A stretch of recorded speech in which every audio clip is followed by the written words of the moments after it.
everybody, welcome here today. Absolutely chuffed, and I am chuffed actually, because this is my first webinar of the new year. Just I'm not going to tell you the year actually. If somebody watches this in 2026, I'm still going to pretend this was the first webinar. But I am absolutely delighted to have with me Morgan Young today of Roboteer, as we can see there from the top. How are you, Morgan? You okay? Very good, thanks. Yeah, how are you? Yeah, absolutely great. Looking forward to even the first sign of sun today, which I haven't seen in about 6 weeks. So I'm feeling unusually bouncy, and that's for me. Roboteer, first of all, fantastic name. Obviously, we know they're all going to take over and destroy us at one stage, but you've got to get the benefit out of them until that point of sentience, haven't we? Our title of today is even better than that: Roboteer, Digital Workers for Property Management. So, Morgan, could you just give us a really brief overview, let people know what they're going to be? We're going to obviously go into it in a bit more detail, but tell the people listening why they should be, you know, what Roboteer is about and what problems it's going to solve for people out there. Yeah, of course. So we specialize in building digital workers and putting them into your business. So really what they are is software automations that complete tasks on a computer, just like a human would, that tend to be really, really repetitive and often quite boring. So we found that when we were looking at various property management companies, there's lots of repetitive tasks that go on. That's stuff like raising works orders or uploading invoices or dealing with credit control, any of that stuff. And it really involves people doing a lot of those manual tasks repetitively, like day after day, sometimes spending like most of their time on it when really they'd be better suited to being on the phone with clients or tenants or whoever, or doing other stuff that's really kind of more important to the business itself in terms of revenue generation. So we build these digital workers, and they basically take over the boring and repetitive tasks that humans don't want to do, and then let your normal staff team focus on really important work. So that's it in a nutshell. So this is critical, isn't it? I mean, one of the first things that whenever look, we'll come back to this in a minute, but I can guess there's already people shouting out there, oh God, this is all about the AI and it's about replacing jobs and everything else here. You know, that point about does digital workers mean that there aren't going to be human staff? It absolutely isn't that case, is it? What we're talking about here is about, as you said, often anyway, stopping them doing the mundane tasks that people don't want to do anyway, that aren't going to be done as accurately as something like Roboteer can do. And most importantly, freeing those people up to do more dollar productive tasks. Is that, am I getting that right? A sense of that right? That's basically the gist of it. Yeah, like it's a common, like you said at the start, it's a common fear, but we've never had anyone like lay off any staff because of a digital worker or anything like that.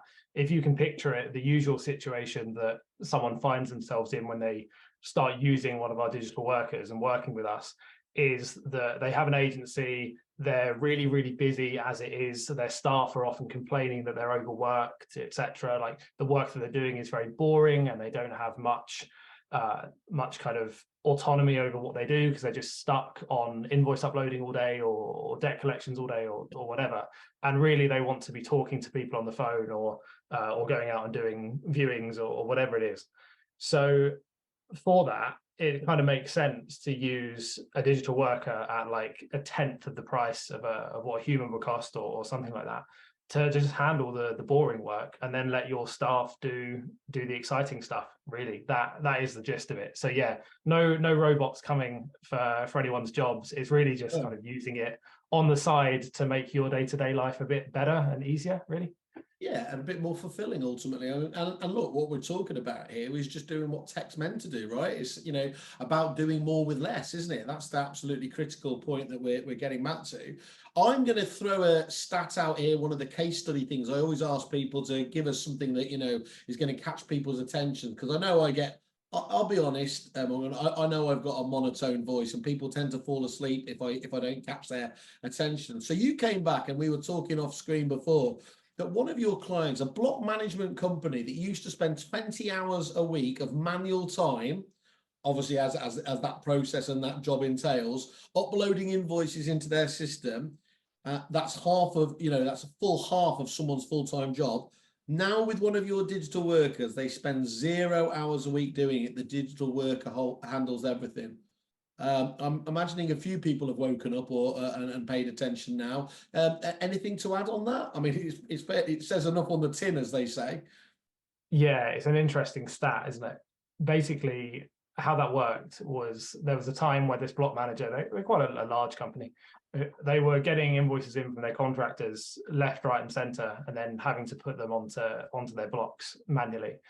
That was a big problem, because not only did they have to do the manual work, they also had to collate all of these invoices from the contractors, which was tricky and time consuming. Yeah. So what we did was basically turned it around on the contractors, provided a really easy to access, easy to use form where they can upload their invoices.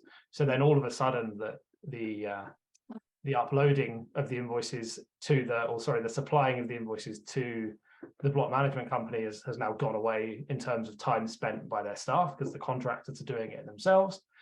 And then following that, we put in a digital worker to actually upload those invoices onto the block within the block management system. So that's how it works. And yeah, as you can see, then that doesn't take any human time, because they're not collating the invoices and they're not entering them into the system. And people love it. It's one of the support team's favorite automations. They have a few with us, like a few digital workers, and you know they're still really busy, but they're really busy because people are calling them and talking about various things, or they're doing other jobs. They're just not stuck doing invoice uploading all day.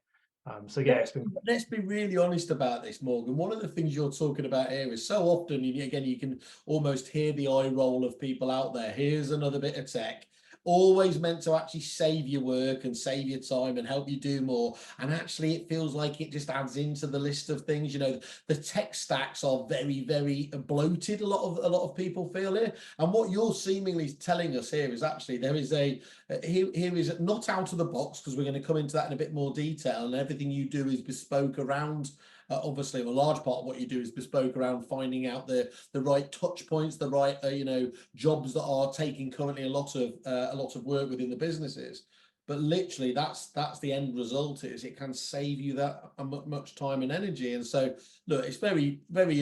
It's probably unlikely that somebody doing that kind of admin role is going to be able to be put into a sales prospecting role to actually generate stuff. But they can certainly do much more productive stuff, can't they? Which was what we were talking about a second ago. I'm going to go into, I always quote this, which is, I don't know if you've seen the film Margin Call, which is where Jeremy Irons is in there. And he says famously, where he's the CEO, and he says, speak to me as you might a young child or as a golden retriever. So I'm very conscious that you're obviously a techie, and you're doing a fantastic job talking to me at the moment, explaining this. But what I want to understand is, what's the difference between a digital worker and a system that I kind of understand the benefits of without the detail of something like a Zapier, which, as I understand it, is what they call middleware that sits between packages. Could you just give us a bit of an overview of that at top level? Yeah, very good question. So we get compared a lot to tools like Zapier, and basically how they work is they can do jobs. So they integrate with certain tools that have integrations available, or you can build your own, and then they do things. So they might take a record from your CRM and put it into an Excel sheet, or vice versa, or when then they'll update another system for you and all that kind of stuff, which is really helpful. And you can stack them up and they can be quite long. But the difference between a tool like Zapier or any of these other kind of integration tools is that we do integrate with systems and we make systems talk to each other, but we also automate all of the tasks that are in there. So one of the good things about us is that we can integrate with basically any system that's accessed from the internet. Yeah. So we don't need to have necessarily an official integration. We can work with usernames, passwords, we can work with user accounts, we can work with APIs. We have a vast array of ways that we can make systems talk to each other. Yeah. And then we actually carry out the workflows that you do yourself manually. So that really is the difference, that we're not just making something happen in the system when something else happens over there. Yeah. We are taking it into account and being like, look, you have this credit control system that you work on. Every day you go through it and you find all of the people in it that are more than double their rent amount in arrears, and then you do this thing with them, and then you send an email to this person, and then you do this and you do that. Those are the types of workflows that we automate, and often that involves various systems talking to each other, but it's basically more kind of automating a workflow than just kind of integrating different things together.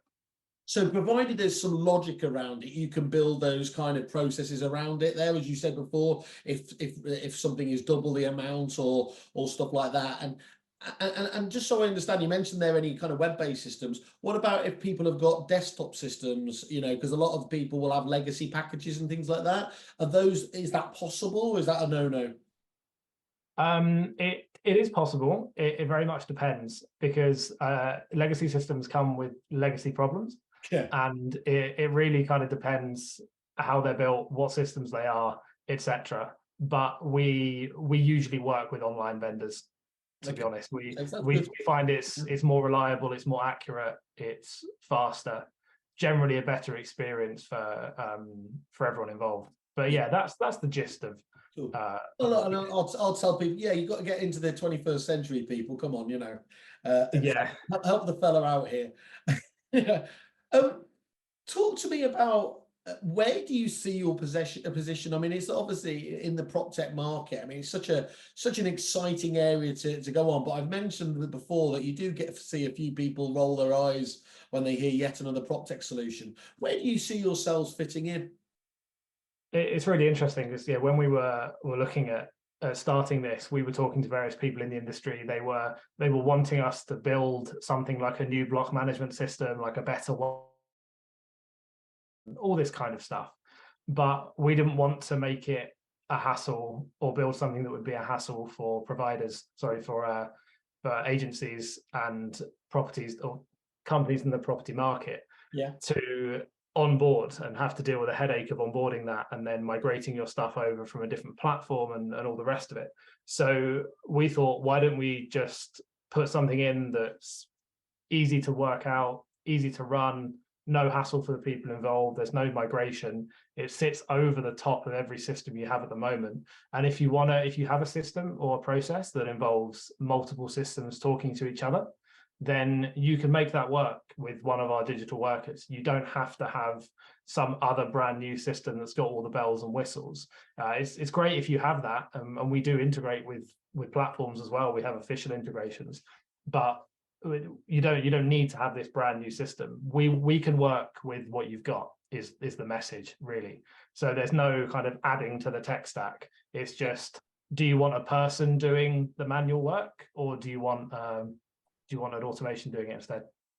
But if I was just kind of, again, simplistically highlight that, this strikes me then you're almost the glue between a lot of these systems in there. And you know, we spoke about the fact that there is this tech stack, which often are quite unstable because they're just bricks put on top of bricks, put on bricks. This is about actually pulling that stuff together. Hopefully at its absolute core, just stopping rekeying between packages and things like that. But is that right? Is that the kind of approach that you kind of see yourselves going forwards with? Yeah, exactly. That's a really good way to describe it, actually, being the glue between the various systems that people have.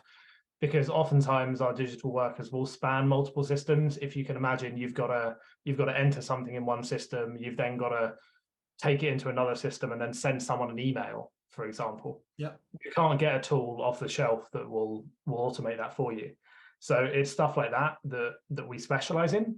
When people perform tasks across various systems, then we can make that work, we can glue it all together, and then you've got a fully automated workflow, basically. And look, that's 99% of the industry, right? There's no one system to rule them all out there, isn't it? Even companies that have gone down the kind of Salesforce approach, you know, will still be using packages outside of that, as good as their kind of integrations are. Speaking of integration, who are you integrating with at the moment? What's your approach on partnerships and integration? Very good question. So we mentioned before desktop software. So there are some desktop providers that we can integrate with via official APIs and partnerships. So one of the recent partnerships that we've announced is a partnership with Repeat. So Repeat is obviously, as people will know if they use it, is a desktop-based based platform, but now we have official partnership status, then we can access that through their API, and we're building a range of tools on there to help people out as digital workers. Repit is the one that we're focusing on at the moment. The idea is that we're going to speak to a few property management companies, and we are doing at the moment in a consultation period, to build some really, really helpful digital workers that then we can put out there and market on a mass basis. We're also looking at some other integrations with other property platforms and kind of property adjacent platforms. Yeah. People like Fixflow is one that we're actively talking to and looking at the moment. So that could be very helpful. Aside from that, we don't necessarily publish all of the systems that we integrate with, because we don't really have like a set list.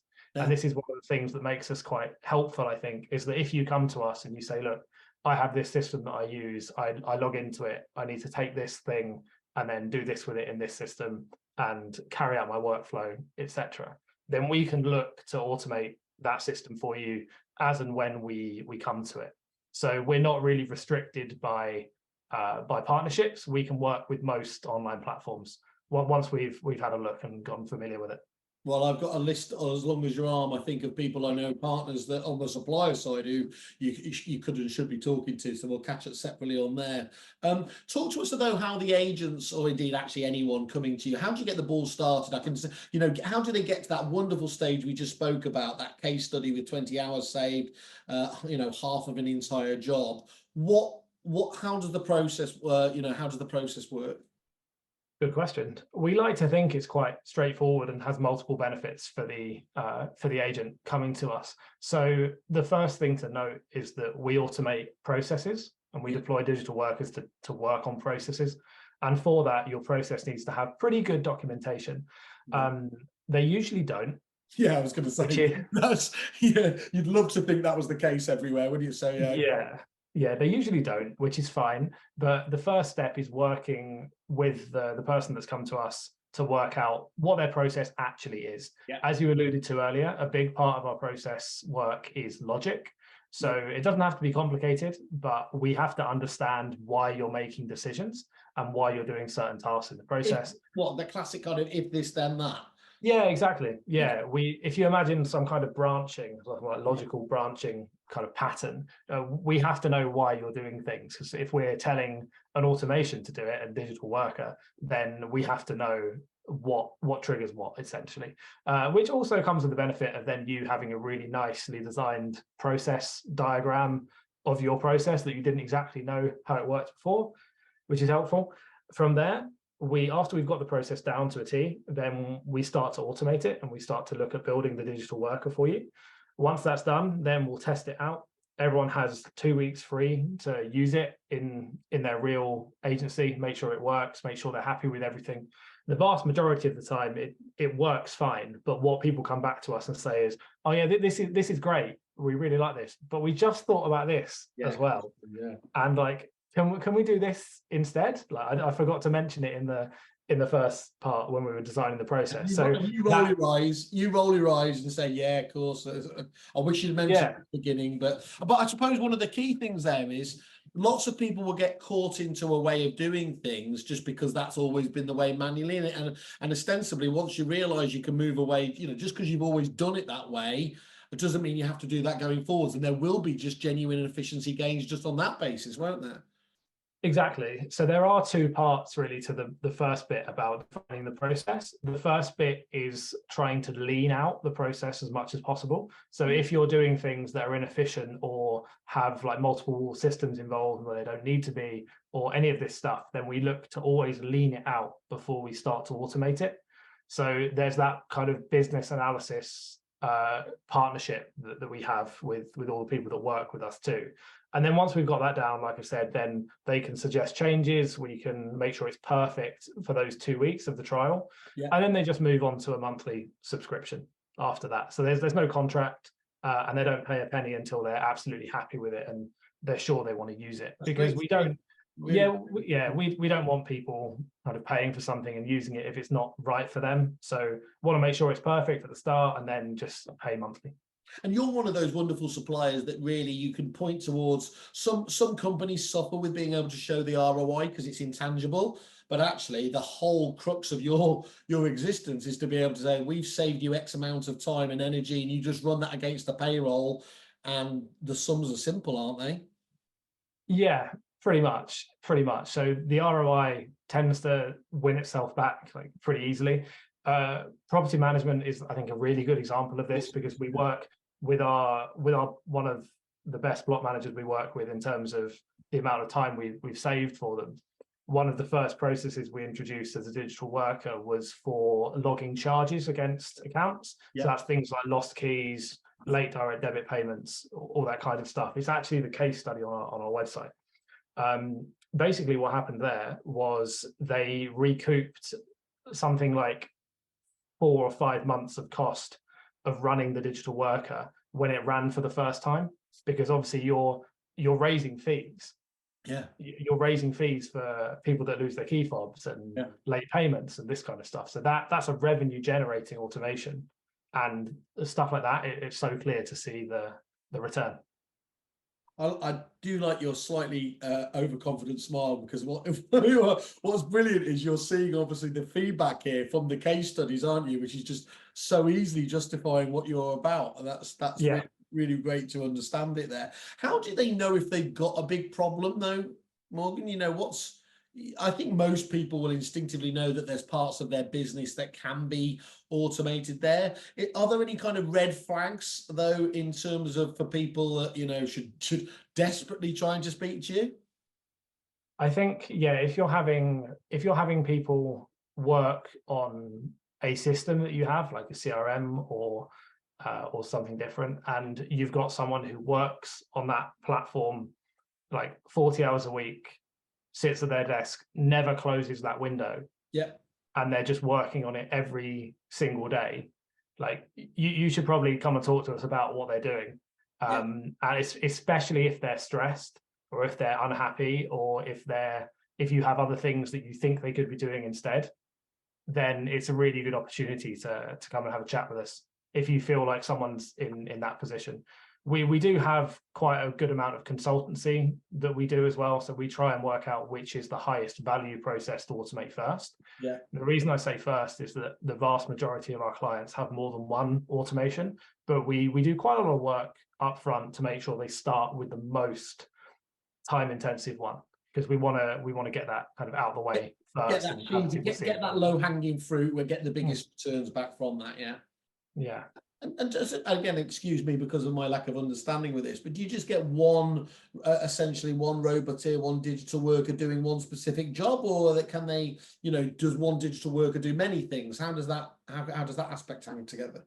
Yeah, good question. So they tend to do one process. So they will take over one process from a person and free them up to do something else.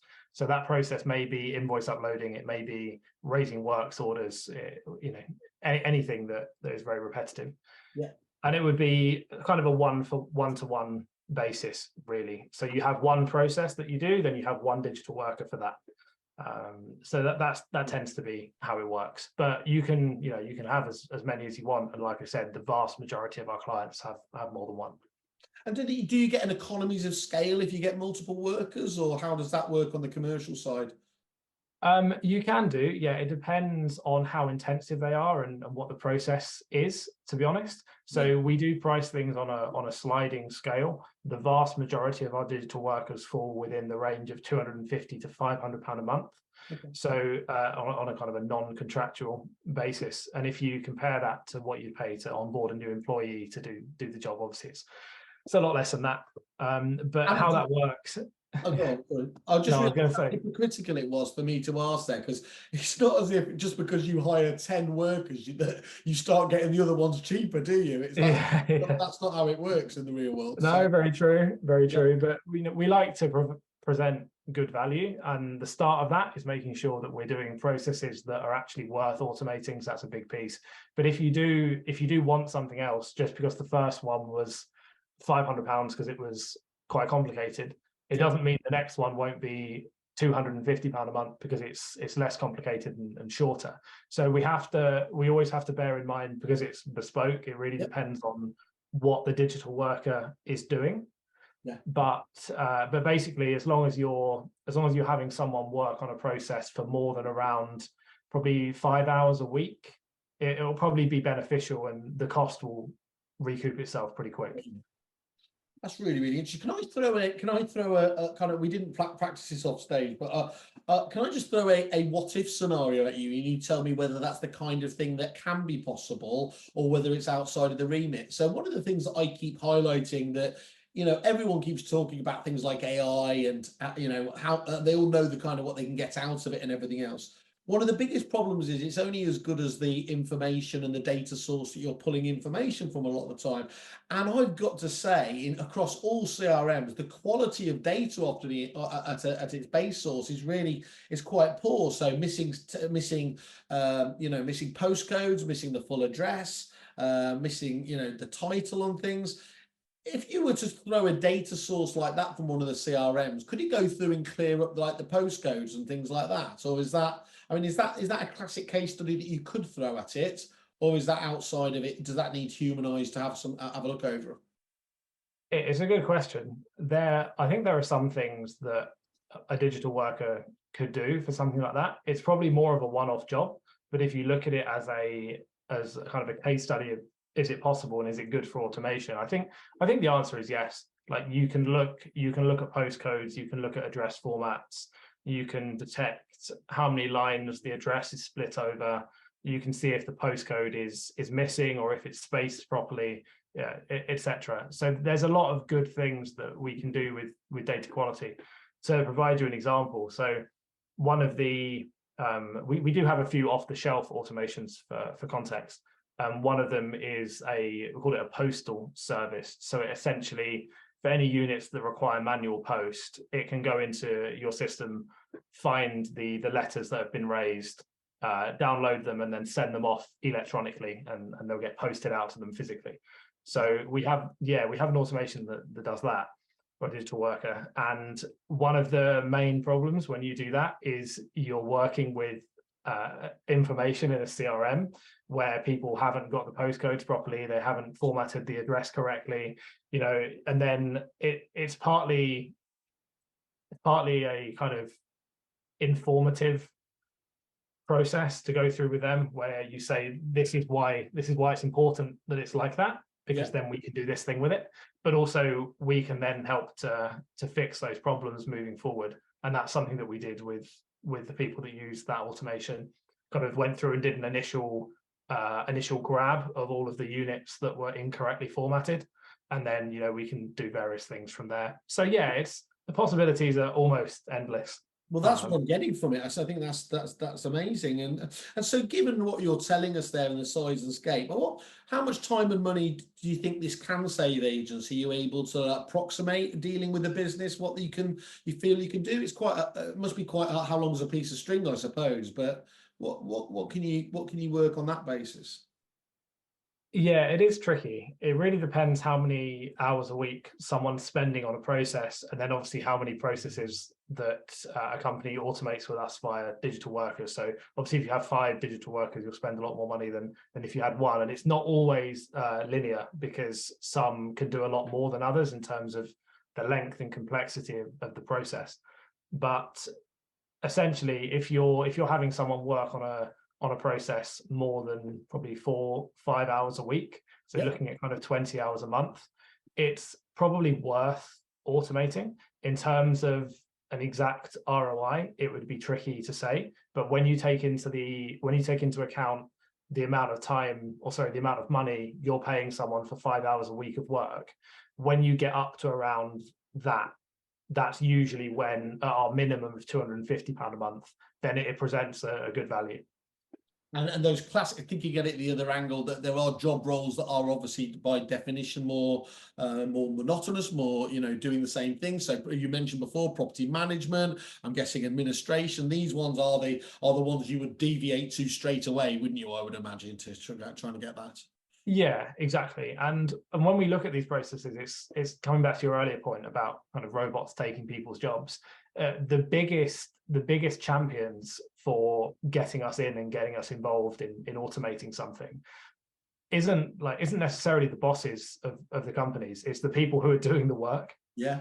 So the people who are doing this invoice uploading don't want to be doing it for 20 hours a week, you know, and that's the truth of it. Regardless of what people hear about robots and tech and stuff, it's the people doing the job who are the most happy with our results, really. That's great. So look, anyone looking out there, tired of all the endless stuff you're doing, reach out to obviously Morgan and ourselves. And the solution is in sight, let's just say. And it's a brave new world tomorrow, isn't it? So, I mean, first and foremost, I think it's an obvious one here. And knowing obviously that client base like I do so well, repeat clients do tend to have a lot of users. They tend to certainly as well. A lot of them are managing huge amounts of properties as well. So there's a double bonus in there in terms of that economies of scale that you're going to get off the back of that, aren't you? So they should be really they should be beating a quick route to your door, really, to try and find out on this. It's really, really interesting. And so first port of call, let's just deal with next steps. Obviously, I don't think there's going to be too many people here who feel completely confident that they are, that they're being as efficient as possible.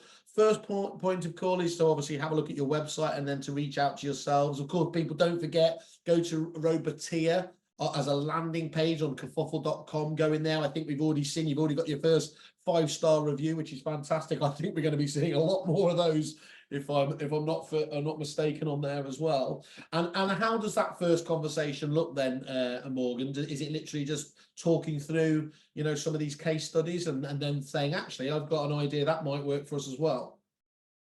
Yeah, so when people go onto our site, they'll be able to see some digital workers that are off the shelf, if you like. So those are for very repetitive standard processes that we know affect a lot of people in property management. There are niches. Obviously, block management is one that we work with on a probably a majority scale, but we're open to everything property related. So if you see anything on there that resonates with you off the shelf, let us know and just you can fill in the form to book a chat and we can have that conversation. And then that looks at what systems you use, how exactly your process works specifically, what steps you take, all that kind of stuff. If you don't see anything that resonates with you, or you have a process in mind that you want to automate, or you want some help in stopping yourself and your team from kind of drowning in the work that you're doing and finding a good process to automate and a good place to start, then book a call and then we can have a chat. And this is kind of really where the consulting begins. So we understand that people have lots of processes that they don't like, but it's really important that we find the ones that are not only difficult and like a pain for people to complete, but they're also based on decision making and logic that we can copy ourselves. So we work with you to find those processes, and then we try and look at the impact that they'd have if they were automated and try and find a starting point. That's usually where the first call goes, if that makes sense. Real. And you've been really, really kind as well. So for Kerfuffle members as well, on that basis, make sure you do mention it, obviously, when you catch up with Morgan, that you've been really, obviously, if they choose to go ahead, you get your first month free as part of that digital worker service as well. Yeah, exactly. So you'd get the normal kind of 2-week trial period that everyone gets. So that'll be using it in your agency, using it live and on the main systems. And then after those 2 weeks are up, you'll then get a month for free. Yeah. And then you just go on to a rolling contract. So if you don't like it, then you don't have to keep using it. Very flexible there. I suppose the digital worker's not going to sob about being sacked, are they, in the same way that a human worker would be? And look, coming back to it again, you're not having to worry about holidays, pensions. This is the future now. And if you're not, I keep making this point, isn't it? Is you can be, I think you can be questioning it, concerned because you don't have all the answers. But this is a wave, it is coming, and you're either on top of that wave, you certainly don't want to be underneath it. And the simple truth is, and tell me again if I'm wrong, I'm sure I'm not on this point, an agency that is working with your digital workers and Roboteer working very efficiently will genuinely have a strategic advantage over somebody who is working more manually. Yeah, yeah, that's very true. And the first bit that you mentioned around, like no pension, no holiday pay, that's absolutely true. So obviously you don't have any of that. And generally these digital workers are a lot faster, a lot more accurate at things like data entry than a person would be. But as we said before, you're still going to have your staff, and your staff aren't going to be scared that they're going to lose their jobs because automation is coming. It's just taking away the bits of their jobs that are really boring, and then they can focus on other things, or other less repetitive and more enjoyable aspects of the job. And to be honest, I don't think we've spoken to someone who runs a property agency that doesn't have things in mind that their staff could be doing apart from like hammering away at a keyboard and raising work orders and stuff like that. Have you So have you ever that spoken to any? Have you ever spoken to somebody where it hasn't been possible? I mean, I'm struggling to understand a business that doesn't have one job that is more than 5 hours or whatever a week. Is it? But has that come up, or am I being simplistic there?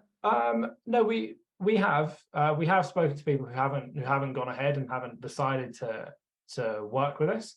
I think the main thing, to be honest, is the size of the company. Yeah, So if a company is larger, then it naturally takes more to get through the red tape and the yeah, people you need to speak to get something done. That's generally why we work with, like, doesn't have to be like two, three, four, five people. We have some relatively large ones, but we talk to the people who are not only doing the jobs, but also the people who have the keys, if you like. So as long as they're kind of a small or medium-sized company, it generally tends to be quite positive. The only thing that's trickier is when large companies come to us, and then they naturally have a larger tech stack. They might have developers internally in their company or people they already use. Tends to get a bit messier. But if you're a smaller company or medium-sized company yeah. in property, then it's usually a goer. Yeah, Yeah. the problem with the bigger ones is they'll try and do the whole thing, won't they? They'll try and get, the classic let perfect get in the way of better. And that's the issue there, is they'll be so amorphous that you won't be able to. And I'm guessing what you suggest is let's start with that priority one, understand the scope and the way that you deal with these digital workers, and then you move on to the next as and when you're getting it working correctly. Yeah. Yeah, exactly. And I think one of the things that we hear quite a lot, again, if people don't go ahead, is that, oh, well, I can do half of this in the system now myself, and in a couple of months they're going to be bringing out another feature Yeah. that allows us to bulk upload all of these invoices, so we're not going to need it. That's another kind of reason we hear why people don't go ahead. But the vast majority of the time, as I'm sure working at Kerfuffle, seeing all the different software that's out there, things very rarely get done on time, especially when you're working with a larger software platform. These features that come out, they have a massive customer base to deal with. They have loads of different stakeholders involved from every angle, and it's very, very difficult to rely on your feature, the one you want to see, being built and being prioritized. So if you don't want to wait for that, that's another good reason to use us. If you've been promised some kind of bulk upload system for your invoices that's coming in the next month, and it's been like that for a year and a half now, then Yeah, woulda, coulda, shoulda. What was the old phrase? Yeah, it'll be weeks rather than months when it's going to be released, and then it never does. Yeah, I understand that. And because I'm always super keen, and I'm a bit like Andy out of Little Britain, I want that one. Clearly, I can see the advantage of this. How long does the process not? And again, I understand each one is different, but from starting those initial conversations with you to rolling out a digital worker, what are we talking about in terms of weeks, months? yeah. So from the initial conversation Yeah, to the time of going live, unless it's exceptionally complicated, the process that you're carrying out, because that's really what matters, is the difficulty, the decision points, the complexity in the process is really what makes it longer or shorter. yeah. Unless it's exceptionally complicated, then it would be within a month. Usually within 2.5 weeks. That is amazing. Well, considering we're in January, as I said there, and you're looking at the outlook for 2024, just to again date ourselves here, you could be looking at literally getting something in place for the vast majority of the rest of the year and changing your your whole resourcing and, dare I say it, your profit margins for the year ahead. In what we know, again, going back to it, is we are all in the middle of a cost of living crisis. So this is one antidote to that very real inflationary environment we're in, isn't it? Yeah, absolutely. And it's, like I said, you're working with, it's me and Alex as well, my co-founder. We do all of the automation development ourselves. So you're not dealing with a kind of a large outsourced team where it's going to get complicated to communicate what you want. You communicate it to us, we build it, and that's one of the reasons why it can be done so quickly. Well, let me say this straight away. Look, I mean, obviously, you're new in terms of me. Obviously, we've only really just met and everything else. You've already got started getting the first reviews, as I said, on the website. But what I can clearly see is, if you continue down that path, you're going to be in that very, very narrow and exclusive club of suppliers that are genuine partners with a business, rather than just being suppliers to a business. And that's a wonderful place to be in, isn't it? Yeah, I think that would be great. And we definitely see that with the clients that we have on board at the moment. And I think if we could extend that out to the rest of the Kerfuffle community, that'd be amazing. Yeah. Oh, they're great, the Kerfuffle community. You're going to love them. Honestly, they're great. They're fantastic. And again, just to reiterate, if you are the Kerfufflers, that month free thereafter the trial is obviously going to be gold dust to you guys. I'm going to just summarize it now then, Morgan, if that's all right. So the three key takeaways as far as I'm saying: look, digital workers help perform those boring, repetitive 24/7, 365 tasks, so that your staff can do more productive things. Dead easy, number one, the most obvious one. But on top of that, you've got a really flexible model. So you don't do contracts. It's a month-to-month subscription that you can cancel whenever you want. So this isn't about, it's not going to work out for us and then you're tied into 18 months, or let's just say some of those longer multi-year deals that you're on top of. And then that last one, just to describe the nuance as well. Digital workers can't really be compared to something like a Zapier, because they can perform those human-like workflows on systems that Zapier simply can't access. That's the big differentiator. If someone's thinking, oh, I can just plug it into a tool like that. Is that would be right? Crucially, you tell me, have I missed anything out in terms of what we've spoken about today?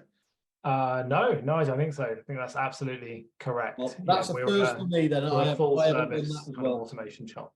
Morgan, I've really enjoyed it. I'll tell you what I'd love to do as well. When you've got one of those case studies who's willing to talk about it, I'd love to jump on board with them and get this feedback, because it sounds really, really exciting. What I think is brilliant about this whole tech revolution, evolution, no, it is a revolution, isn't it? Genuinely, in this one is that you're starting to see things. Sometimes the payback can be over months, can be over years. It can be difficult to quantify. That's just not the case here at all. And that's something that really does excite me in terms of what people can do. For today, Morgan, I'm going to say thank you very much. And thanks for joining us on here and indeed on Kerfuffle. Yeah, you're welcome. Thanks for having me. Cheers. Thanks.